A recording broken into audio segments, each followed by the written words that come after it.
The record begins on day 412 of the Conclave archive, and I am already behind. This is not unusual. The Conclave of Worlds generates more data in a single session than most civilizations produce in a decade. Disputes, counterclaims, territorial filings, champion registrations, it streams in without stopping, and my job is to catalog it, tag it, assess it, and move on. I am good at my job. I have been good at my job for 31 years. I do not get attached to data. I want to say that clearly before I say anything else. I do not get attached to data.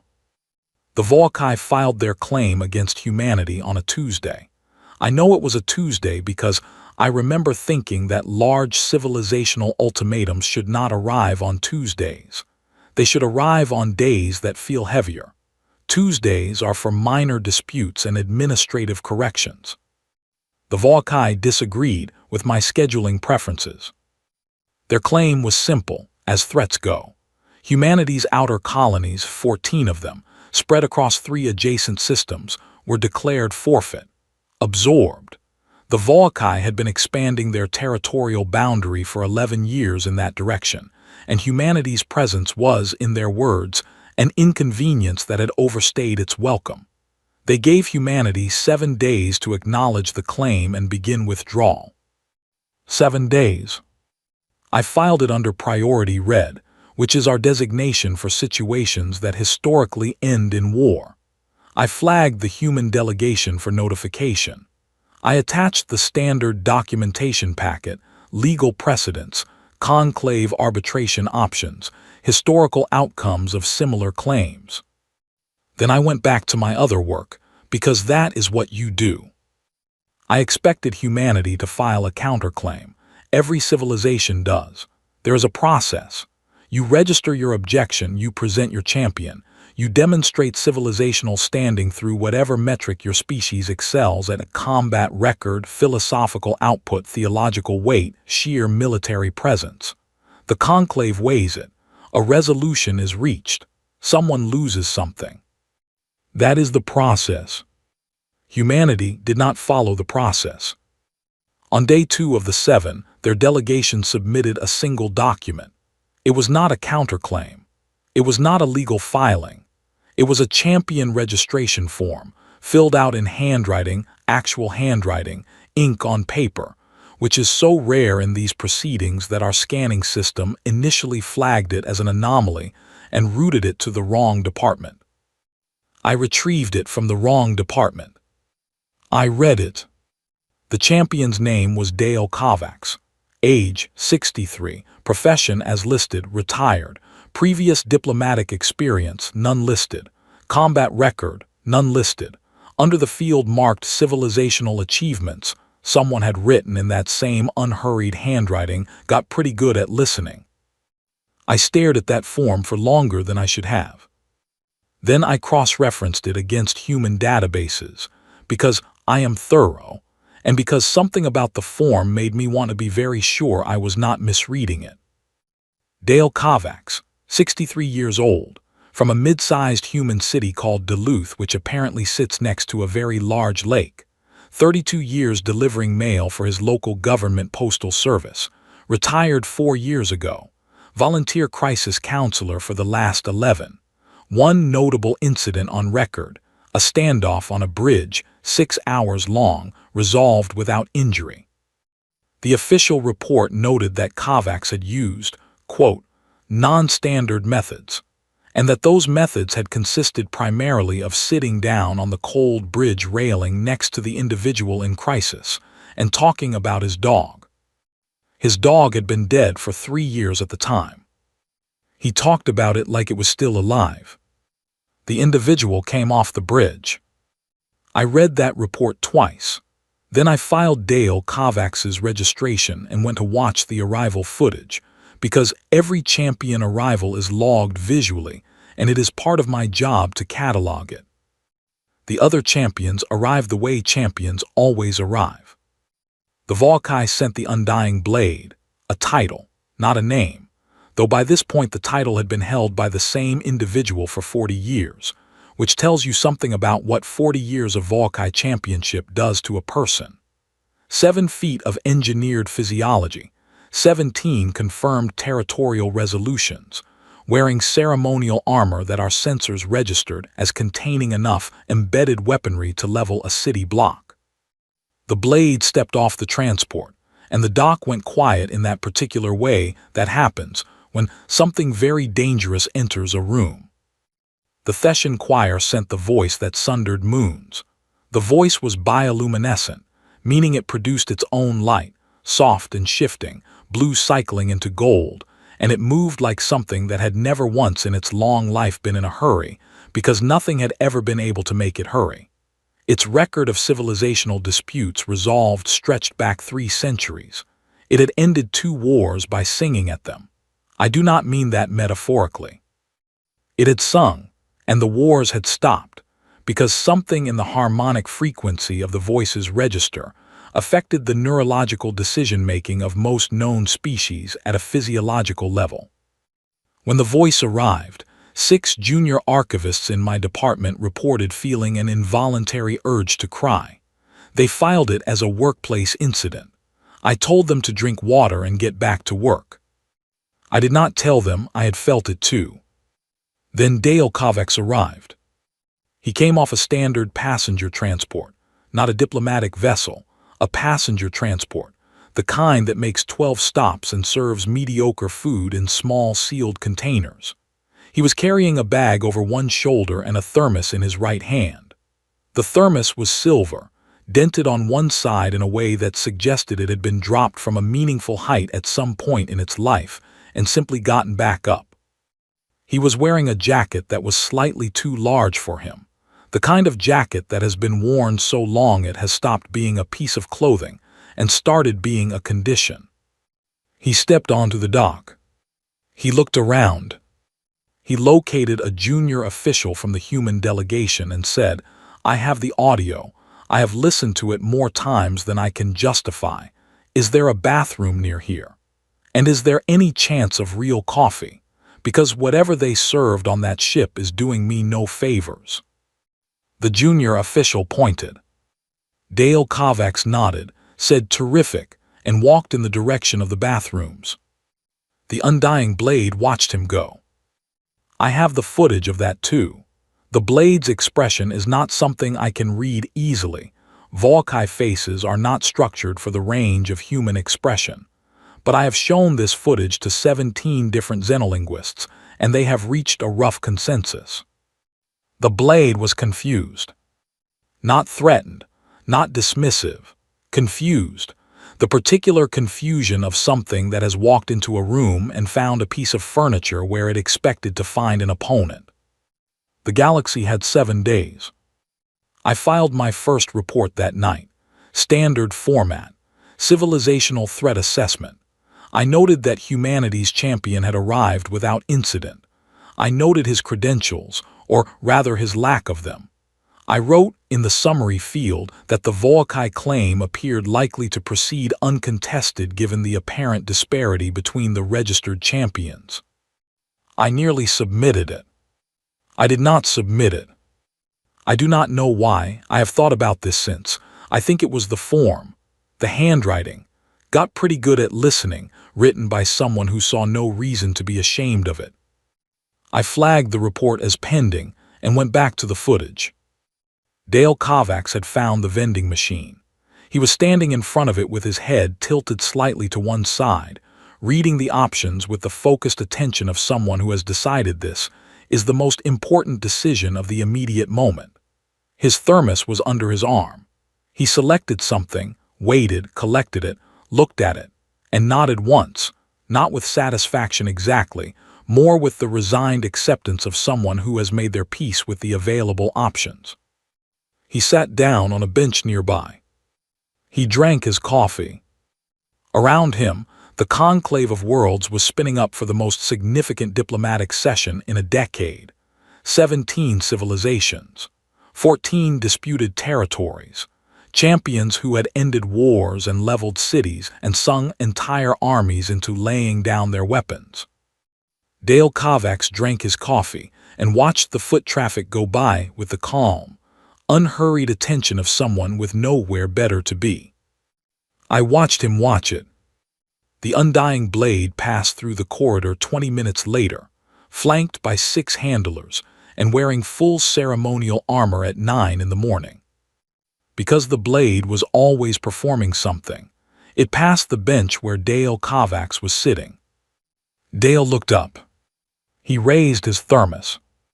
The blade stopped walking. Something passed between them. I do not know what, the cameras do not capture whatever it was, and I have reviewed the footage more times than I should have. And then Dale Kovacs smiled. Not a wide smile, not a political smile. The small, steady smile of someone who has already decided how this goes and is simply waiting for the world to catch up. The blade did not return the smile. The blade turned and walked away. That night I received a message from the Volkai delegation. Unofficial, routing through a third-party channel. It asked, without asking directly, whether the human champion registration could be considered incomplete and therefore invalid. I wrote back that the registration had been accepted and processed per standard conclave procedure. The message I received in return was not polite. I filed it under priority yellow and went to sleep. In the morning, there were 4 more civilizational claims filed against humanity. In 5 days, there would be none. I did not know that yet. What I knew was that Dale Kovacs had arrived with a dented thermos and a form written in ink, and that, for the first time in 31 years of archival work, I had not submitted my nightly report. I did not know what that meant. I was beginning to suspect it meant something.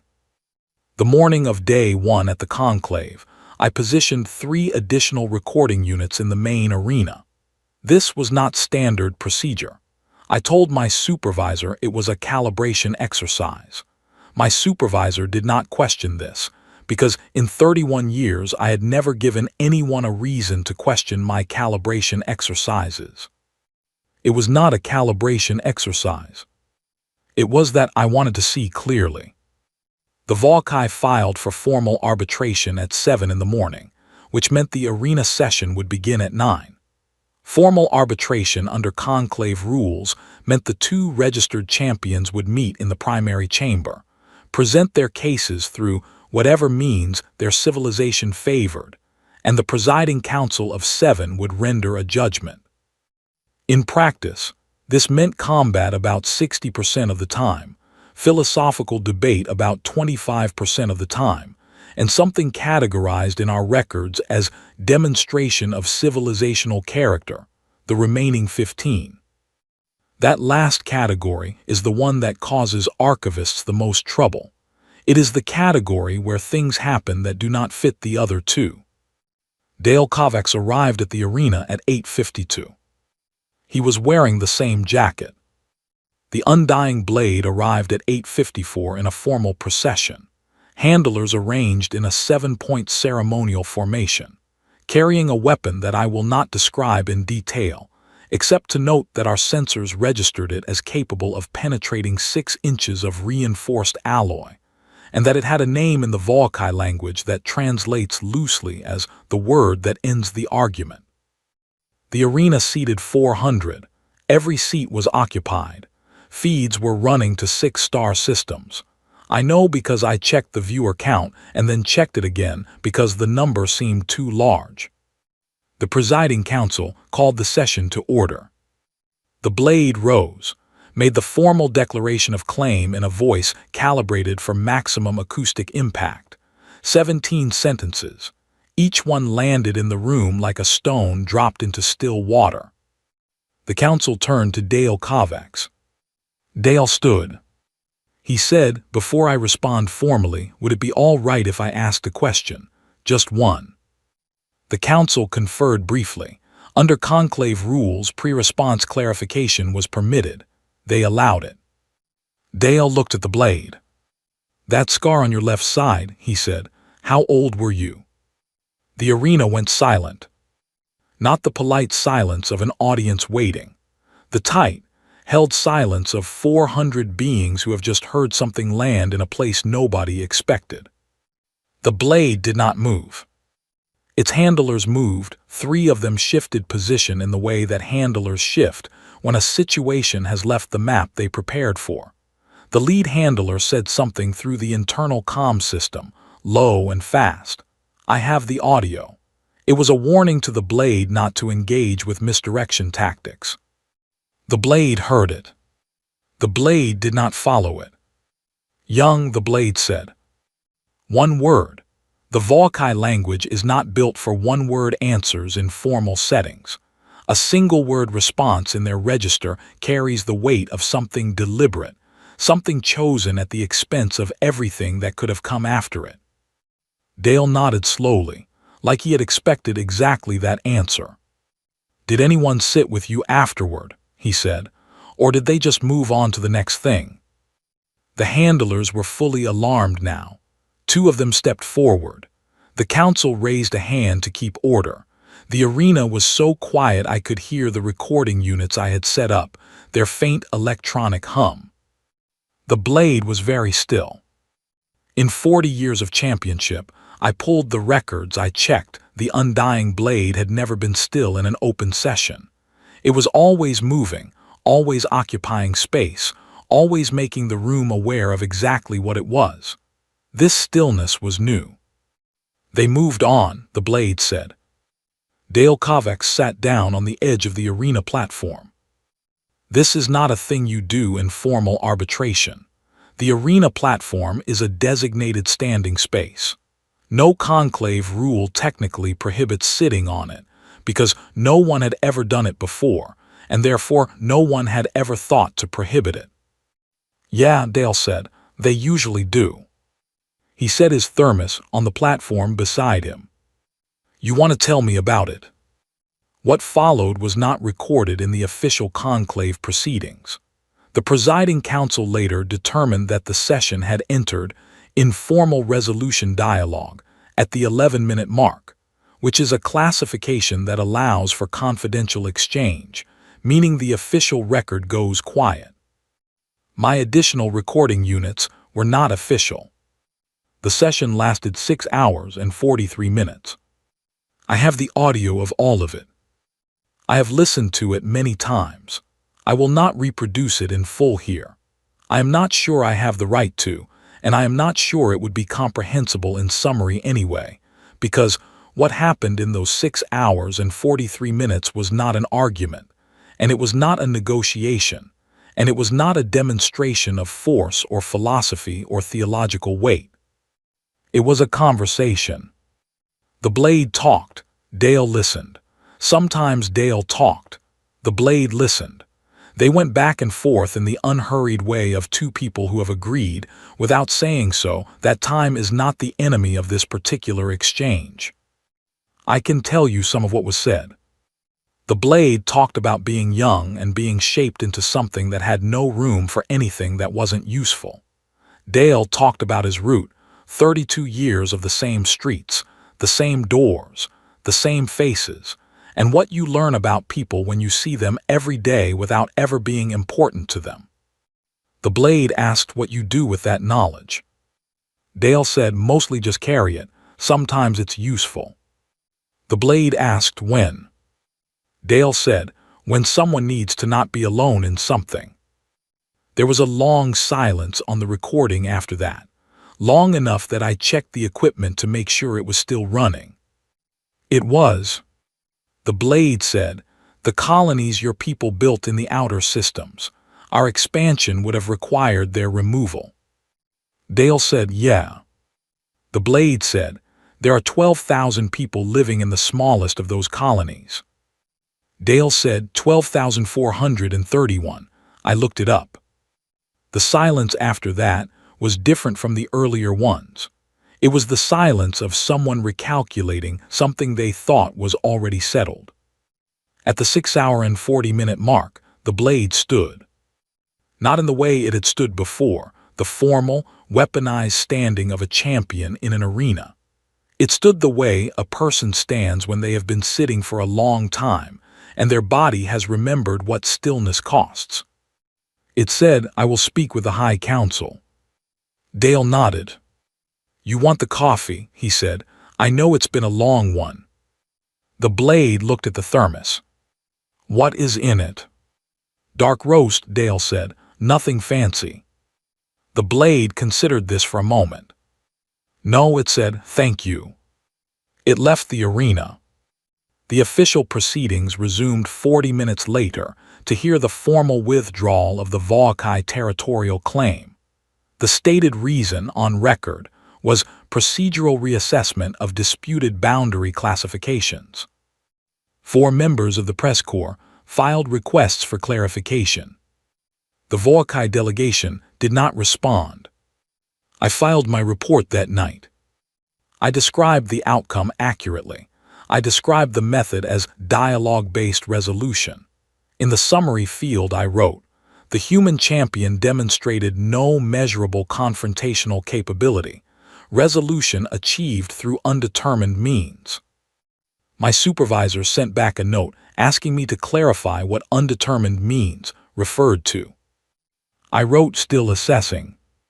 I have not stopped assessing. The day after the Vaokai withdrawal, 4 new civilizational claims were filed against humanity. Different civilizations, different disputed territories, same general posture. Humanity's presence in certain regions was inconvenient, and the conclave was the appropriate venue to make that inconvenience formal. What struck me, looking at the filing timestamps, was that all 4 had been in preparation for weeks. They were not reactive. They were not inspired by the Vaokai situation. They had been coming regardless. And yet all 4 accelerated their filing to within 18 hours of the Vaokai withdrawal. As if something about the outcome had made them want to resolve their own situations quickly. Before Dale Kovacs resolved them first. I flagged this pattern in my internal notes. I did not include it in the official report. I was not sure it was the kind of thing that belonged in official reports yet. What I included instead, at the very bottom of the document, below the formal summary, was a note that I had not planned to write and only noticed I had written after I had already saved the file. It said, subject continues to carry the thermos, has offered it to 17 individuals across 4 days of proceedings. No one has accepted. He does not appear to notice or to mind. I do not know what to make of this. My supervisor did not mention this note. I think my supervisor did not read that far. I thought about deleting it. I left it. That night, I pulled the footage of Dale Kovacs alone in the corridor at 3 in the morning, between day 1 and day 2. He had not been scheduled for anything. Most people sleep at 3 in the morning. He was sitting on the floor against the wall near the East Corridor junction, his back straight, his thermos in both hands, not drinking from it, just holding it, looking at nothing in particular in the way of someone who is not looking at the room they are in. He sat there for 40 minutes. Then he got up, went back to his room, and that was that. I watched those 40 minutes twice. I did not know what it meant. I know what it looked like. It looked like someone keeping company with something that wasn't in the room. On the morning of day 9, the voice that sundered moons sent a formal request to the human delegation. Not a challenge, not a claim, a request. It wanted to meet Dale Kovacs privately. I have been archiving conclave proceedings for 31 years. In that time, I have documented 1,143 champion interactions. Not once, in any of those records, had a sitting champion ever requested a private audience with an opposing civilization's representative before a formal dispute was filed. Champions do not request. That is not how it works. You declare, you posture, you enter the room with your record preceding you like weather. You do not send a politely worded note asking if someone has 30 minutes free on a Tuesday afternoon. The voice sent a politely worded note. The human delegation passed it to Dale, who apparently read it over what remained of his morning coffee, wrote sure, happy to on the back in the same ink handwriting, and passed it back. That was how it was confirmed. The meeting was set for 2 in the afternoon. The Voices protocol team specified a formal reception chamber, high ceilings, long table, the kind of room that is designed to make everything in it feel significant. Dale's delegation passed back a counter-suggestion, something smaller if that was agreeable. The Voices team agreed. They met in a supply closet. I want to be precise. It was a room that had been used as a supply closet and had been cleared out for auxiliary meeting use earlier in the session. It had a table and 2 chairs and overhead lighting that hummed faintly when the room was quiet. It held approximately 4 people comfortably and approximately 6 people if they did not mind being aware of each other. The Voice arrived first. I have the corridor footage.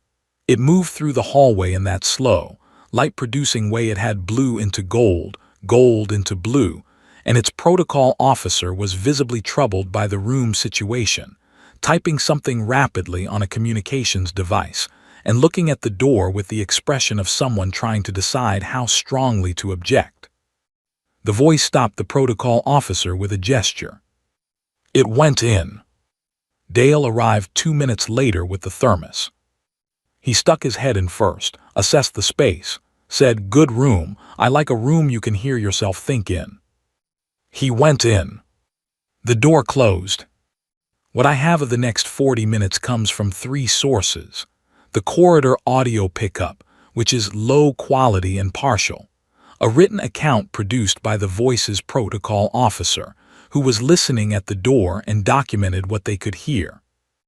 And a verbal summary Dale gave to a junior member of his own delegation afterward, which was recorded on that person's personal communications device without Dale's knowledge or objection, since Dale apparently noticed the recording and did not say anything about it. I obtained all 3 through means I will not elaborate on here. The Voice opened by asking a direct question. It was not a diplomatic question. It was not a procedural question. It asked, "What is it that you actually do?"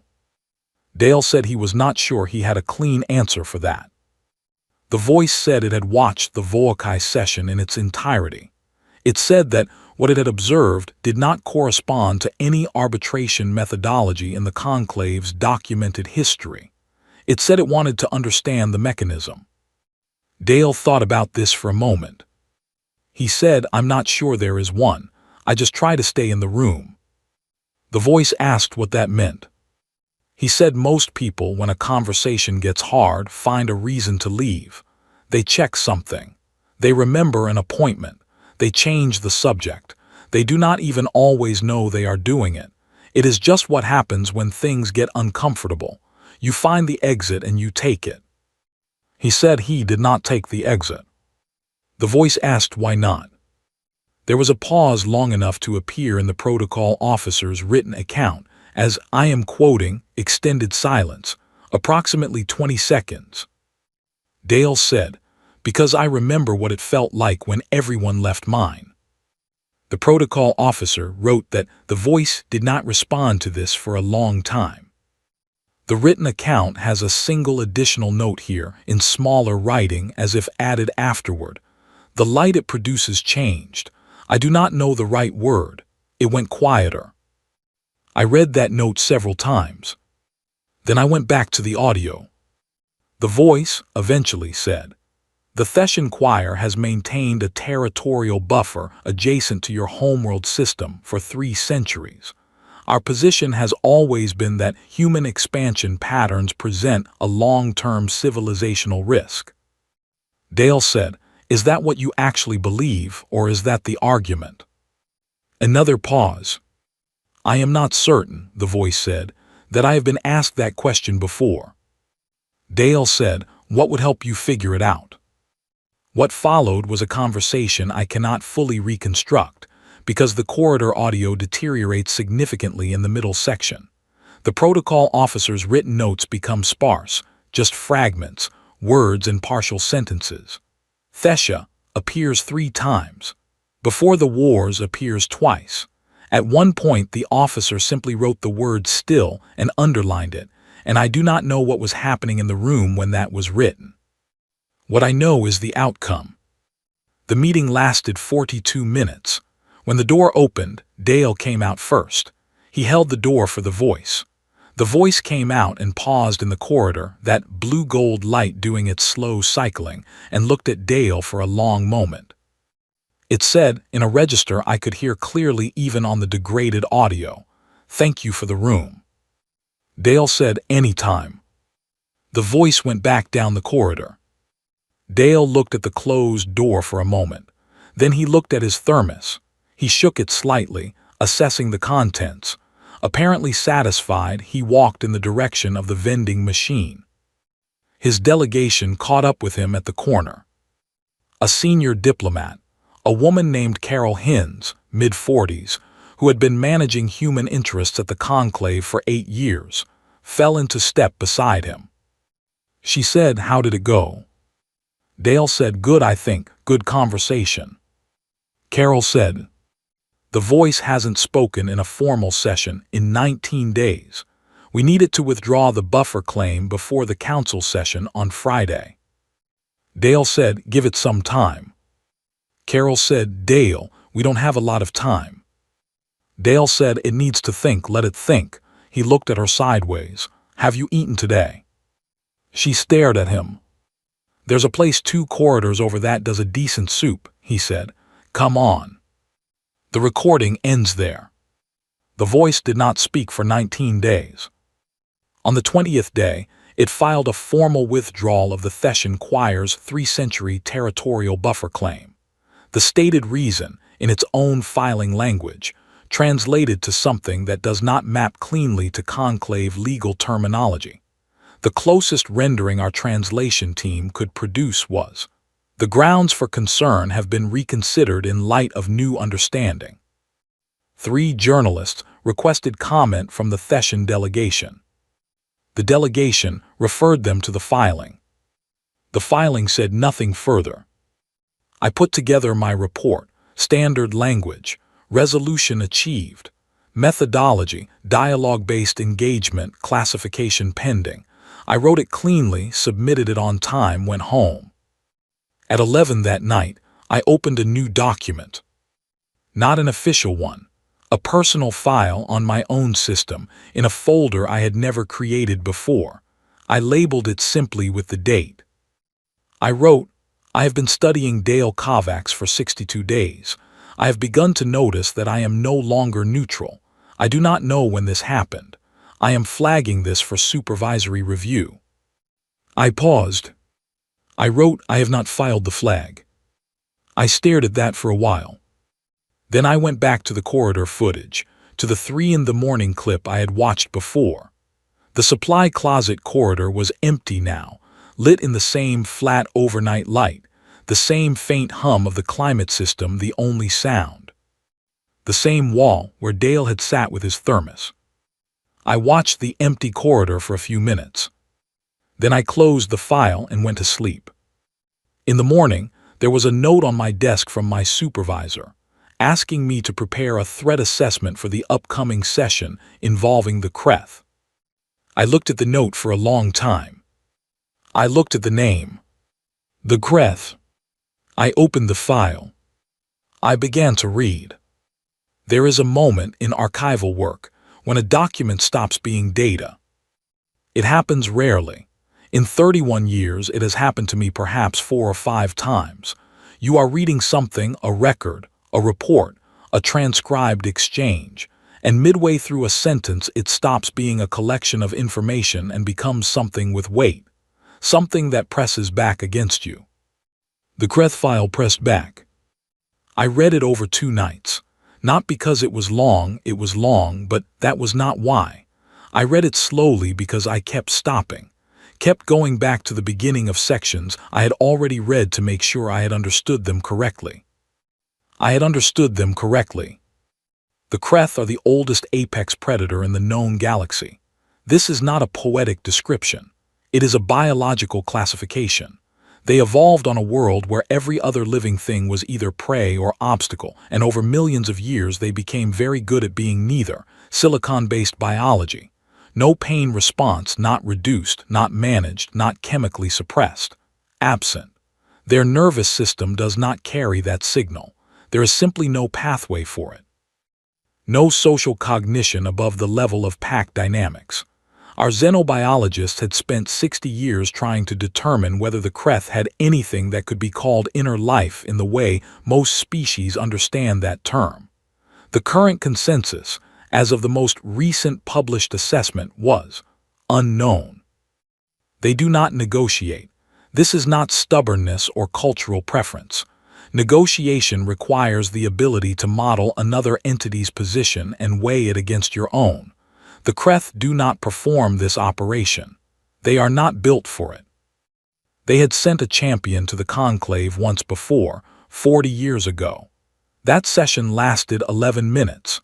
The opposing civilization's champion was not fatally harmed, but the conclave revised its safety protocols afterward, and the revision took 3 years. Now they were here again. Their claim against humanity was filed on the morning of day 18. 14 lines of text. Standard conclave format, which meant someone had helped them file it, because the creth do not use conclave format unprompted. I noted this in my report. I noted it again in my personal file.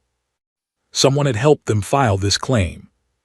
I did not know who yet. I was going to find out. The champion they sent was designated Unit 44 in our records, because the creth do not name their champions in any language we can record. Unit 44 massed approximately 8 tons. I want you to understand that number concretely. 8 tons, moving on 6 articulated limbs, with a sensory system that detected thermal variation to within a fraction of a degree. It did not eat the same way most species eat. I will not describe the specifics. It arrived at the conclave dock, and the dock crew requested emergency safety clearance before it had moved 20 feet. The clearance was granted. The conclave security team deployed.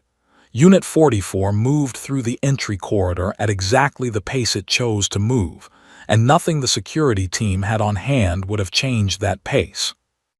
Dale Kovacs was given the full briefing the evening of day 18.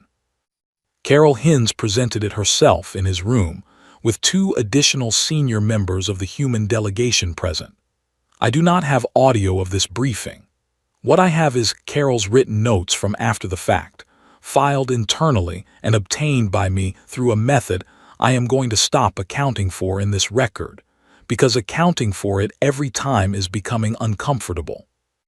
Carol wrote, he listened to the whole thing without interrupting, every piece of it. The biological assessment, the behavioral history, the lack of social cognition, the prior conclave incident, all of it. When I finished, he sat with it for a while. Then he said, and nobody's ever just sat with them for a while. She added in her own handwriting at the bottom of the typed note, I told him that wasn't how it worked with the creth. He said, how do you know? The arena session for the creth claim was scheduled for day 22. Under conclave rules, Dale was entitled to weapons. Standard arbitration provisions allow the presenting champion any tool, implement, or resource they choose to bring into the chamber. Previous human representatives at the conclave had used legal argument, historical documentation, and in one memorable instance, a scale model of a solar system they had helped terraform. Dale was asked 3 times by 3 different members of his delegation what he wanted to bring. He said the thermos. On day 21, I could not sleep. This is not something I generally write in official documents. It is something I am writing here because I have already decided that this particular file is not an official document. It started as one. It has become something else. I sat at my desk at 2 in the morning and I read the creth behavioral reports again, all of them. The oldest ones first, working forward, looking for something. I was not sure what. I found it in a report from a xenobiologist named Owen Marsh, written 18 years ago and never widely circulated, because its conclusions were considered speculative and therefore unsuitable for formal documentation. Owen Marsh had spent 4 years studying creth behavior in their home system. His conclusion, which his supervisors had called unverifiable, was this: the Kreth are not without internal experience. They are without the tools to process it. He argued that what looked like the absence of fear in the Kreth was not an absence. It was a presence with nowhere to go. That their neural architecture produced states that in any other species would be tagged as overwhelming internal experience, and that in the Kreth these states simply accumulated without release, without language, without the social channels that most species use to discharge what they cannot hold alone. He called them, in the report's conclusion, the loneliest things in the galaxy. His supervisors crossed that line out. I read the original, uncrossed version. I sat with it for a while. Then I went back to the footage of Dale sitting on the floor at 3 in the morning, holding his thermos, keeping company with something that was not in the room. I looked at that footage for a long time. Day 22 arrived. The arena filled faster than it had for any previous session. Every seat, standing observation space in the upper tier, feeds running to 9 star systems, 3 more than the Volkai session. I know because I checked. The council called the session to order. Unit 44 entered from the north access. It had to turn sideways at the door frame. The sound of it moving across the arena floor was not a sound most of the beings present had heard at that proximity before. Something in the frequency of it activates the threat response systems of most known species at a neurological level. I know this from the research literature. I felt it. The audience felt it. You could see it in the footage, a collective shift, 400 beings adjusting their posture slightly, the way things do when something reminds them of what they are. Dale Kovacs walked in from the south access. Same jacket, thermos. He crossed the arena floor to the center. He looked up at Unit 44. Unit 44 looked down at Dale Kovacs. The council read the formal session opening, the claim, the registration, the terms. Dale did not appear to be listening to the council. He was looking at Unit 44. Not the way you look at something dangerous, the way you look at something you are trying to understand. He sat down on the arena floor. This got a response from the audience that I can only describe as a collective intake of breath held for several seconds. He sat with his legs crossed and the thermos in his lap, and he looked up at Unit 44, and he waited. Unit 44 did not move. For 4 minutes, nothing moved. I have watched this footage many times. I have watched it trying to see what Dale was doing, because from the outside he was doing nothing. He was sitting. He was looking. He was waiting with the absolute, bone-deep patience of someone who has sat with people in their worst moments and knows that you cannot rush what needs its own time. At 4 minutes and 11 seconds, something changed. I cannot fully account for what changed. The sensors registered nothing unusual.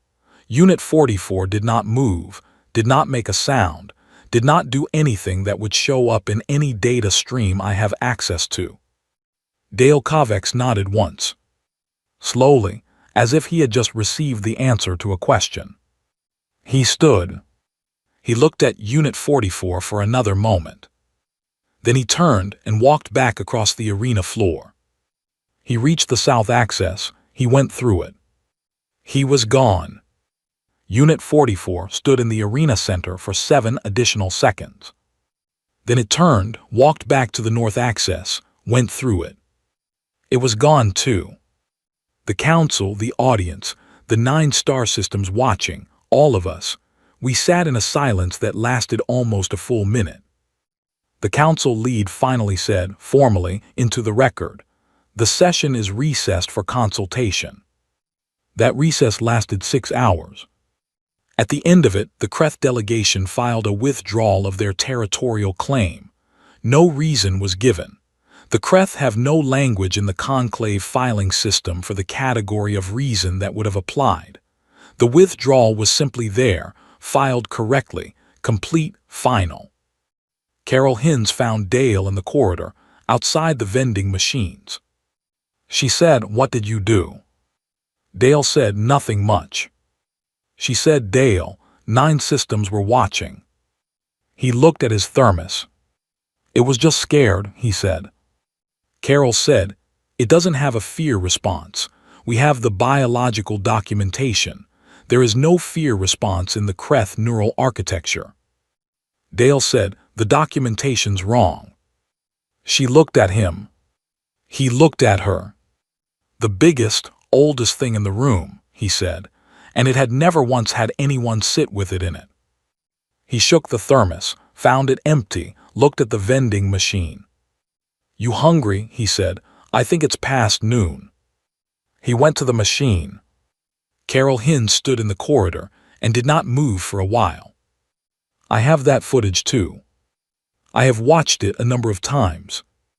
I have not decided what it means. I have not stopped thinking about it." The conclave formally closed on day 31.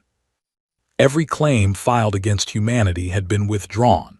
This had never happened before in conclave history, not a near miss, not an approximation. The archival record contains no prior instance of a full withdrawal of every registered claim against a single civilization within a single session. I know because I searched. The official closing ceremony lasted 4 hours. Champions and delegations from 17 civilizations stood in the main hall and made the formal acknowledgement of resolution. It is a ceremony designed for weight and duration, and the sense that something significant has been marked properly. Dale Kovacs attended in the same jacket. He shook hands with the council lead, said something that made the council lead laugh. I do not have audio of what it was, only the visual, and then moved toward the edge of the room, where the catering staff had set up refreshments, and spent the last hour of the ceremony talking to the catering staff. His delegation photographed the ceremony around him. He talked to the catering staff. I watched him talk to the catering staff. The woman he spoke to longest was named Edith, I know from the staff roster, and she was 61 years old and had worked conclave catering for 14 years. She seemed, from the footage, initially puzzled by the attention, and then gradually not puzzled at all. The way people stop being puzzled by Dale Kovacs when he has been talking to them for a few minutes, and they have realized he is actually listening. He held his thermos. He did not get it refilled, he just held it. After the ceremony, in the days that followed, things happened at a pace that outran the official record. The undying blade returned to the Volkai home system and was received without the usual ceremony. This was noted by our satellite monitoring as unusual. 3 weeks later, internal communications from the Volkai High Council, which I am not going to explain how I accessed, showed a proposal being circulated that reformed the terms under which the blade operated. Conditions of service, length of commitment, what happened when a champion's tenure ended. The blade had apparently raised some questions. The reform passed. I noted it in my personal file. The voice that sundered moons did not speak publicly for 19 days after the conclave. When it did, it appeared at a Theshan choir internal council session and sang something that had never been sung before. Not in a century, not in 3 centuries. It was in a minor key. It was not a war hymn. The Theshan Musicology Archive, which I accessed because at this point I was accessing everything I could find, cataloged it immediately as a significant compositional departure. The archivist who logged it used the word tender in the official description, then went back and changed it to compositionally restrained, and then went back a second time and changed it back to tender. The title in their own language did not translate directly. The closest rendering, The Room Where Someone Stayed. I read that title. I sat with it for a while. The Kreth filed no further claims at any conclave. I know this because I track all filings, and their names simply stopped appearing. 3 months after the session, a Kreth survey team, not a military unit, a survey team, which is a category of Kreth activity that had not been recorded in over 200 years, entered 3 of the planets that had been under their territorial dispute with humanity. They were surveying habitat.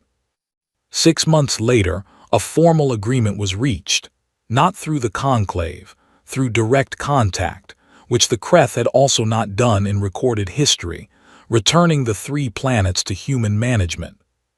No explanation was given. The human delegation, when asked by 9 different journalists whether they could explain the Kreth's behavior change, released a 1-sentence statement. "We appreciate the constructive dialogue."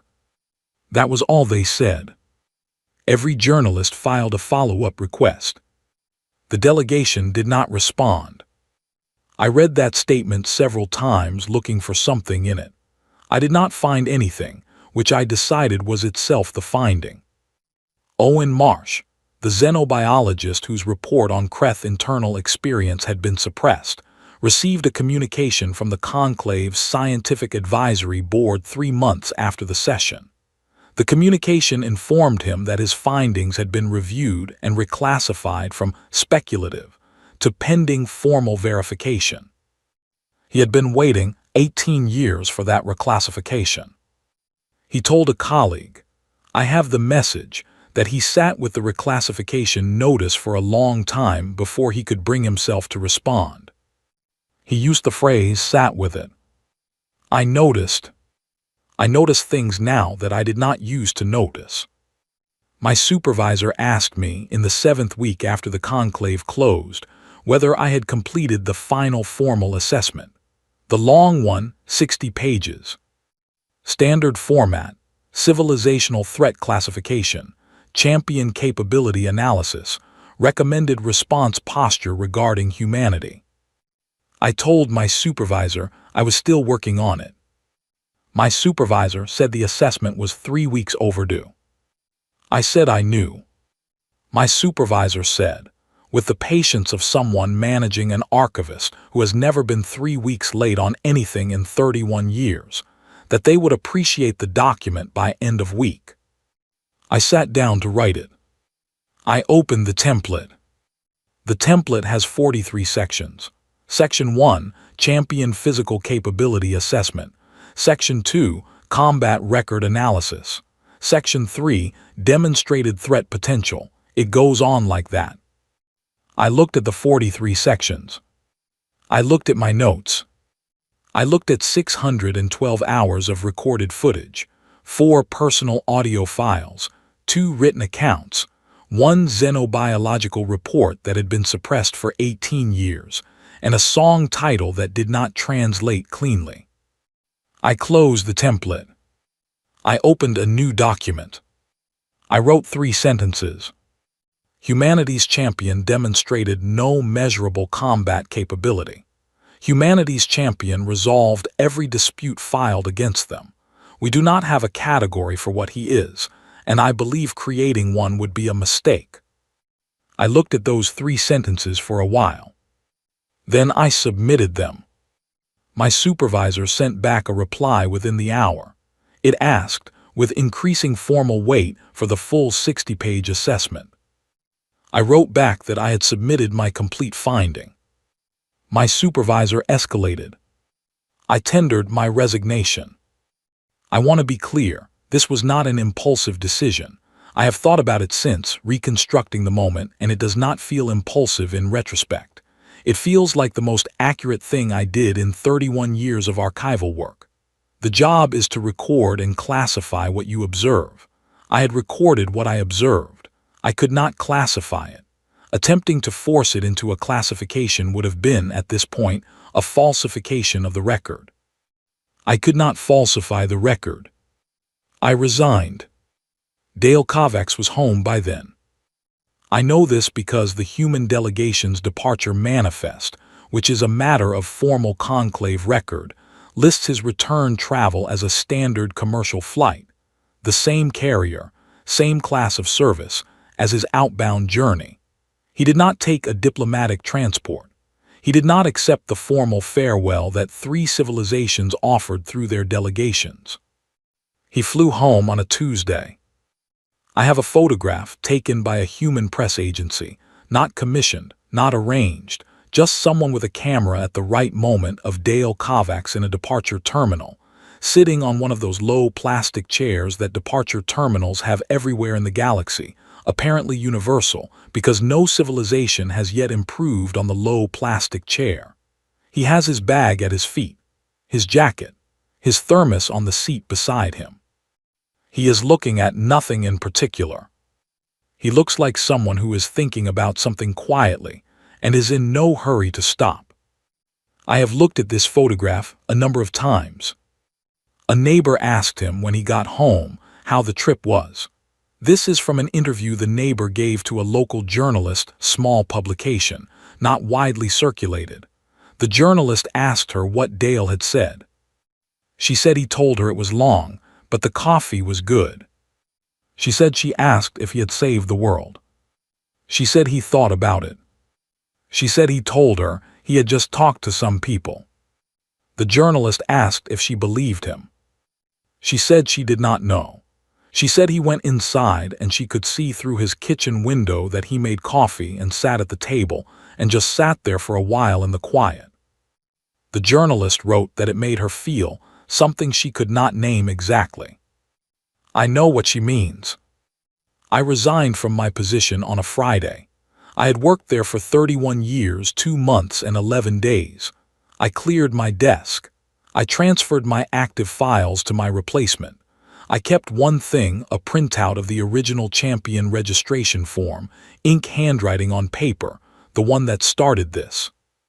Got pretty good at listening. I have it on my desk now, in the apartment where I am writing this. I have been thinking about how to end this account for several weeks. Every version I write sounds like a conclusion, and I do not think this story has a conclusion. I think it has an open door. What Dale Kovacs did cannot be taught from a manual. It is not a methodology. It is not a diplomatic framework or a conflict resolution protocol or a demonstration of civilizational superiority. It is a choice, made repeatedly in the same direction. To stay in the room. To not take the exit. To carry the thermos and offer it to everyone and not mind when they say no. To sit on the floor in an arena in front of the oldest apex predator in the galaxy and look at it like it is something you are trying to understand rather than something you are trying to survive. To be, somehow, completely certain that understanding it is possible. I think about the Voices song title sometimes, The Room Where Someone Stayed. I think about the Blade's thermos, the one that appeared on his desk after he came home. I confirmed this through a contact in Voakai internal communications. The Blade did not explain it. His staff did not ask. I think about Owen Marsh's suppressed report and the word, lonely, crossed out by a supervisor who had decided it was too subjective for scientific documentation. I think about Dale at 3 in the morning, sitting on the floor with his thermos, keeping company with something not in the room. I think about the dog. 11 years dead. Talked about in the present tense. I did not file the flag. I know why. Because the thing you feel when you have been watching Dale Kovacs for 62 days and you realize you are no longer neutral, that feeling does not belong in a supervisory report. It does not belong in an official classification. It belongs in a room where someone has decided to stay. I have been writing this account for 4 months. I have not shown it to anyone. Maybe I will. Maybe this is me staying in the room. The photograph is on my desk. The thermos in it, silver and dented, sitting on the plastic chair beside him like a companion that has been dropped from height and simply kept going. I look at it most mornings. I make my coffee. I sit with it.